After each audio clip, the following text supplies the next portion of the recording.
মমতা বন্দ্যোপাধ্যায়কে নিয়ে বড় বড় কথা বলছে। আমি বলি, মমতা বন্দ্যোপাধ্যায় তোমার রাজনৈতিক জন্মদাত্রী মা। মমতা বন্দ্যোপাধ্যায় না থাকলে শুভেন্দু অধিকারী তোমার জন্ম হতো না রাজনীতি। তুমি বড় বড় কথা বলো। আমি আপনাদের সামনে এই সার্বজনীন মঞ্চ থেকে বলছি, শুভেন্দু অধিকারী একটা রেজিস্টার্ড চোর, একটা প্রতিষ্ঠিত তোলাবাজ, বেঈমান, গদ্দার, একটা অসভ্য জানোয়ারও। আমি পরিষ্কার বলে যাচ্ছি, যে ভাষায় মমতা বন্দ্যোপাধ্যায়কে নিয়ে কথা বলছে, আমার দৃঢ় বিশ্বাস মমতা বন্দ্যোপাধ্যায় বলেছেন রবীন্দ্রসঙ্গীত শোনানোর জন্য। যদি মমতা বন্দ্যোপাধ্যায় নির্দেশ দেন যে 5 মিনিটের জন্য ডিজে বাজানো, তাহলে শুভেন্দু অধিকারীর দোকান বন্ধ হয়ে যাবে। ও চোর বলছে লোককে। তো আমি বলি, শুভেন্দু অধিকারী আগে নিজের বাবাকে গিয়ে জিজ্ঞেস করো না 1 বছরে 10 কোটি টাকা আয় বৃদ্ধি হলো কি করে।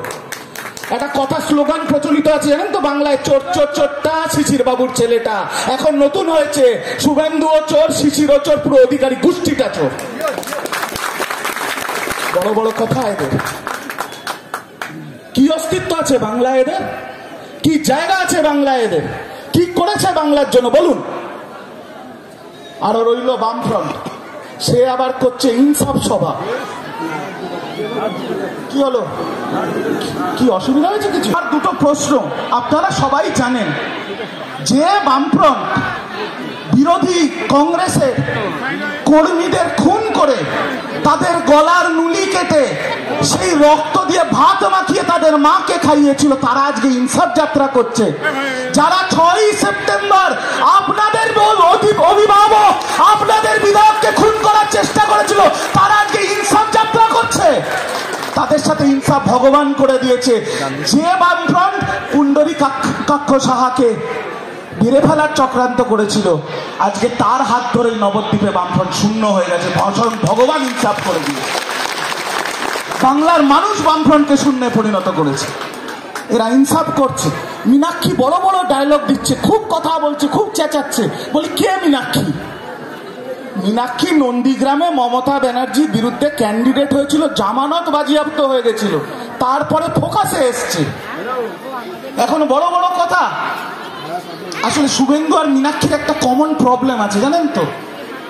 দেখবেন সূর্য অনেক দূরে, তো সেই জন্য দেখবেন এখানে গাছ হয়, আমরা নিঃশ্বাস প্রশ্বাস নিয়ে বেঁচে থাকি। সূর্য দূরে থাকলে প্রাণ সৃষ্টি হয়।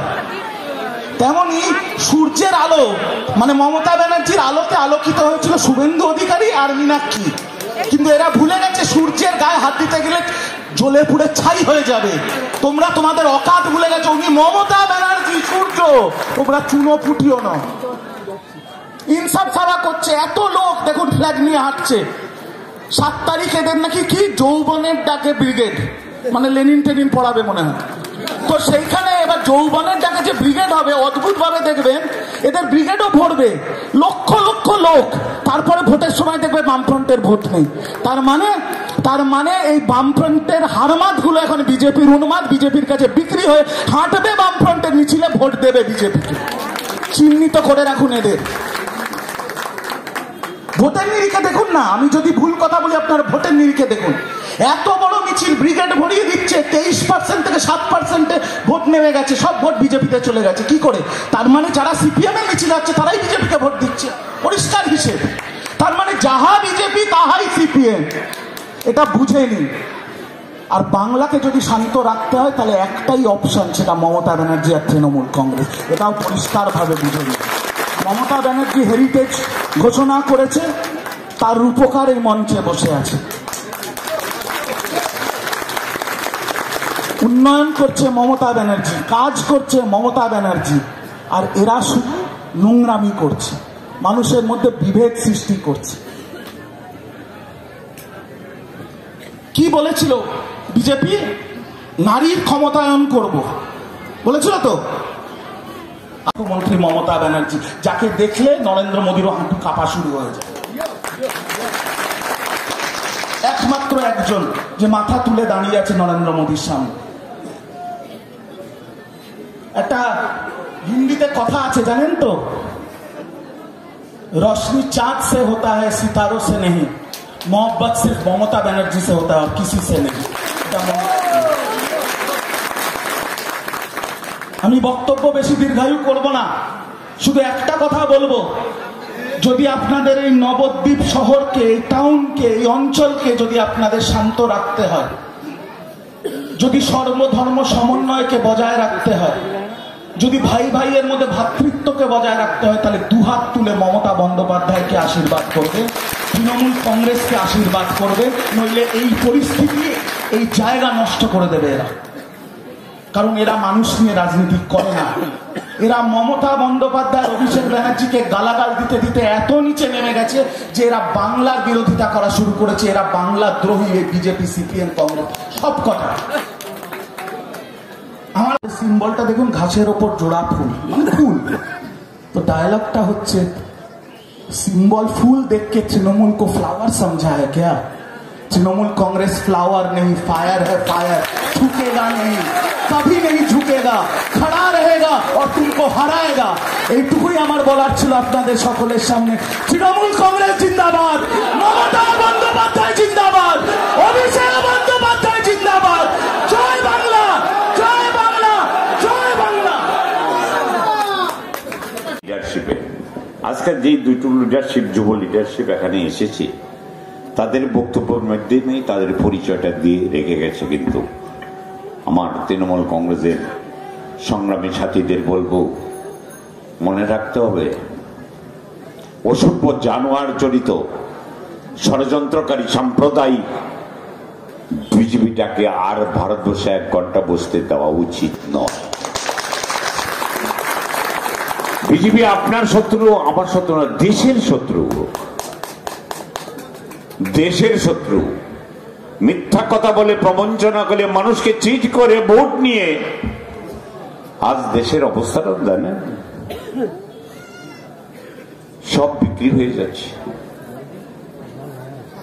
সরকারের সম্পত্তি, লাভজনক সংস্থা সব বিক্রি হয়ে যাচ্ছে। কেন বিক্রি হয়? আমি যদি বলি, আমার এই এলাকার মানুষ, কোন পরিবার তার বাবা প্রচুর সম্পত্তি করে রেখে গেছে, ছেলে রক্ষা করতে পারলে বিক্রি করে করে দিনাতিপাত করেছে। তাহলে মোদি হলো সেই অসভ্য ছেলেটা, যেই ছেলেটা বাবার সম্পত্তি রক্ষা করতে পারে না, জানে না কিভাবে রক্ষা করবে। আচ্ছা, কর্মসংস্থান মমতা ব্যানার্জি দিয়েছে, অভিষেক ব্যানার্জি দিয়েছে কর্মসংস্থান, বলে বলে দিয়েছে তাদের এত তারিখ থেকে এত তারিখ এতগুলি অ্যাপয়েন্টমেন্ট হবে, মমতা ব্যানার্জি বলেছে। আর নবজোয়ারে দেখেছেন অভিষেক ব্যানার্জি আমাদের সৈনিক, আমাদের সৈনিক। আমরা গর্বিত, মমতা বন্দ্যোপাধ্যায়, অভিষেক ব্যানার্জি, আর সঙ্গে বেশি পাওনা পেয়েছি পুণ্ডরীকাক্ষ সাহা। প্রত্যেকটা আমাদের সম্পদ দলের। আমরা তোলাবাজ নয়, বিজেপির মতন, সিপিএম এর মতন তোলাবাজ নই। চ্যালেঞ্জ করে বলতে পারি, নন্দসার সাদা পায়জামাটা, সাদা পাঞ্জাবিটা, 1 ফোঁটা কালি 5 বারের বিধায়ক পুণ্ডরীকাক্ষ সাহা এবং পুণ্ডরীকাক্ষ সাহার নেতৃত্বে যে সমস্ত আমরা চালাচামুন্ডা আছে, আমরা চলি, আমাদের গায়েও লাগার সাহস পাবে না যতক্ষণ পুণ্ডরীকাক্ষ সাহা আছেন, যতক্ষণ মমতা বন্দ্যোপাধ্যায় আছে। কিন্তু নবদ্বীপ তার আগে, আমরা তো 2001 সাল থেকে এখানে রয়েছি। আসলে বাংলার মানুষ এটা বিশ্বাস করত যে মমতাদি যদি তৃণমূল কংগ্রেস তৈরি না করতেন, তাহলে সিপিএম কে কোনোদিন বাংলা থেকে হারানো যেত না। তার সবচেয়ে বড় প্রমাণ এই নবদ্বীপ। কেন বলছি সবচেয়ে বড় প্রমাণ? 1972 সালে সম্ভবত কংগ্রেস এখানে একবার জিতেছিল। তারপর থেকে 77 থেকে একটানা এখানে সিপিএম জিতেছে। কখনো দেবীপ্রসাদ বসু, কখনো বিশ্বনাথ মিত্ররা এখান থেকে জয়যুক্ত হয়েছিল।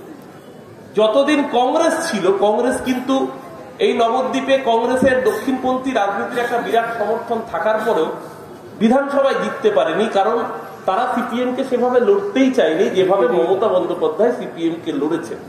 এবং মমতা বন্দ্যোপাধ্যায় তার সুযোগ্য সেনাপতি হিসেবে নবদ্বীপের মাটিতে নন্দ সাহা, পুণ্ডরীকাক্ষ সাহাকে যেদিন থেকে পেয়েছেন, পুণ্ডরীকাক্ষ সাহা সেদিন থেকে মমতা বন্দ্যোপাধ্যায়ের হাতে নবদ্বীপ বিধানসভাকে উপহার দিয়েছে। আমি শুধু একটা তথ্য আপনাদের দিই, এর জন্য কোনো বড় রাজনৈতিক জ্ঞানগর্ভ পণ্ডিত হতে হবে। এটা তো সিপিএম একটা সময় এখানে প্রবল প্রতাপশালী ছিল, এমএলএ ছিল সিপিএম এর। কাউন্সিলর ছিল, পুরসভা ছিল দীর্ঘদিন ধরে। তো সিপিএম এর কি হলো? সিপিএম এখানে প্রায় 40, 42, 44% ভোট পেল। সেই সিপিএম এর অবস্থা কি?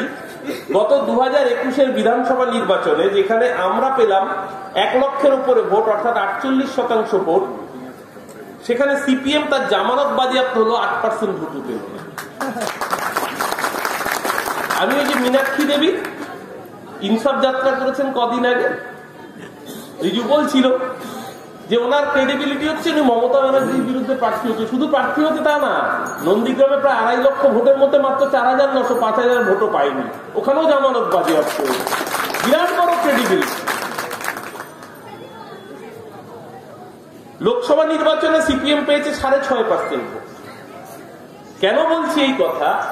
যে সিপিএম এর একটা ভোট রয়েছে, যারা আমাদের বিরোধী তাদের একটা ভোট রয়েছে, সেটা 30%, 40% যাই হোক, সেই ভোটটা কখনো বামে যাচ্ছে, কখনো ফুটকি লাগিয়ে রামে যাচ্ছে। এখানে কোনো অন্য কোনো রাজনীতি নেই, পুরোটাই হচ্ছে মমতা ব্যানার্জির বিরোধিতা করতে হবে, তার জন্য লোকসভায় বিজেপিকে ভোট দাও, বিধানসভা বা অন্য নির্বাচনে সিপিএম কে পঞ্চায়েত বা পুরসভায় ভোট দাও। পুরোটাই ফুটকি ট্রান্সপারেন্ট।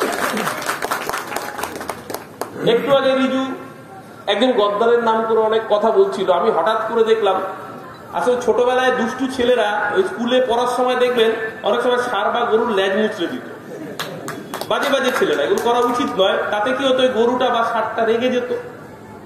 আবার দেখবেন একটা ছাগল, মা ছাগল, তার যদি 3টে বাচ্চা হয়, মা ছাগলের 2 বাচ্চা মায়ের দুধ পাচ্ছে, 3 নম্বর বাচ্চাটা দুধ পায় না। তো 3 নম্বর বাচ্চাটার খুব রাগ হয়, ও ভ্যা ভ্যা করতে থাকে আর ধুসো মারতে থাকে বাকি ছাগল দুটোকে, যাতে ওরাও দুধ না। তো আমার এখানে রিজু যখন বক্তব্য রাখছে তখন দেখলাম হঠাৎ করে 2টো ষাঁড় ঢুকে পড়ছে। তো আমি ধর্মের সার শুনেছিলাম, ধর্মের সারের মানে জানেন, অকর্মার ঢেকি। তো আমাদের রাজ্যেও 2টো ধর্মের সার হয়েছে। রোজ সকালবেলা উঠে মমতা ব্যানার্জির আদ্যসাধ্য করা হচ্ছে ধর্মের সারেদের কাজ। একটা বড় সার হৃষ্টপুষ্ট, যে মমতা ব্যানার্জির খেয়ে মমতা ব্যানার্জির পরে হৃষ্টপুষ্ট হয়েছে, সেই বড় ধর্মের সার সকাল থেকে উঠে মমতা ব্যানার্জির নামে আদ্যসাধ্য করছে, গালিগালাজ করছে। এখনো তার বাবা তৃণমূল কংগ্রেসের মমতা ব্যানার্জির দয়া এমপি, এখনো তার ভাই মমতা ব্যানার্জির দয়া এমপি হয়েছে। সেই ধর্মের সার রোজ সকাল থেকে রাত পর্যন্ত উঠে মমতা ব্যানার্জির গালিগালাজ করছে। একটা গল্প আছে, একবার ঈশ্বরচন্দ্র বিদ্যাসাগরকে বলা হতো দয়ার সাগর। বিদ্যাসাগরের সাথে সাথে তার মনে এত মানবিকতা ছিল। তো একদিন বিদ্যাসাগর মশাই যেখানে থাকতেন মেজ বাড়িতে, সেখানে একজন লোক খুব বিদ্যাসাগর মশাইয়ের নামে গালমন্দ নিন্দিগালাজ করছে। তখন পাড়ার লোকে বিদ্যাসাগরকে গিয়ে বলছে, আচ্ছা আপনি এত ভালো মানুষ, আপনার নামেও কেন এরকম কথা বলছে? বলে, নিশ্চয়ই আমি কোনোদিন কোনো উপকার করেছিলাম, তাই জন্য এসে আমার নামে গালাগাল। আজকে ধর্মের সাহায্যের দেখে আমাদের সেই কথাই মনে হচ্ছে। ওই যে দেখুন, আসলে কি হচ্ছে, ওই ছোটবেলার দুষ্টু ছেলেরা লেজ মুচড়ে দিত, এখানে আবার লেজটা বাঁধা ছিল নারদার খবরের কাগজের প্যাকেট। বাংলার মানুষ দেখলো খবরের কাগজে মুড়িয়ে ওকে টাকা নিতে। এবার টাকা নিলে তো ধরা পড়বে, ধরা পড়লে জেলে যাবে। আর মিটিং আমরা করিনি, মিটিং করলো দিলীপ ঘোষ।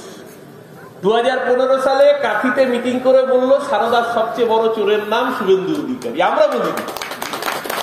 তারপর দেখতে তো লেজ মোচড়ানো শুরু হয়ে গেছে। এবার যদি আমাকে শেকল দিয়ে বেঁধে রাখে আমি যাব কোথায়? তার থেকে বাবা পাশের বাড়ির কাকুকে বাবা বলে ডাকতে হয়। তাই সোজা গিয়ে ডাইভ অমিত শাহের পায়ে। অমিত শাহের পায়ে ডাইভ, বলছে বিপদে মোরে রক্ষা করো।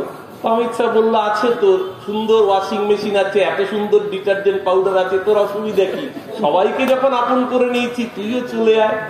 কিন্তু এলে যেটা করতে হবে, লন্ড ভন্ড করতে হবে। আমরা লেজ মুচড়ে দেবো আর তুই দৌড়াবি, আর যাকে পারবি তাকে ঘুষো মারবি, তাকে আজকে মিটিংয়ে একটা বড় সার ছিল প্রথমে, তারপর পেছনে একটা ছোট সার। সেই সার আবার এখন আরেকজন চেষ্টা করছে। লড়াই তো প্রচুর। একজন মুখপত্র আছে বিজেপির, রোজ টিভির চ্যানেলে বসে চশমা পরে সুন্দর সুন্দর কবিতা বলে। আবার ওদের দলে একজন কেন্দ্রীয় নেতা অনুপম হাজরা, সে বলে ও নাকি তোতা পাখি। আমরা বলছি না।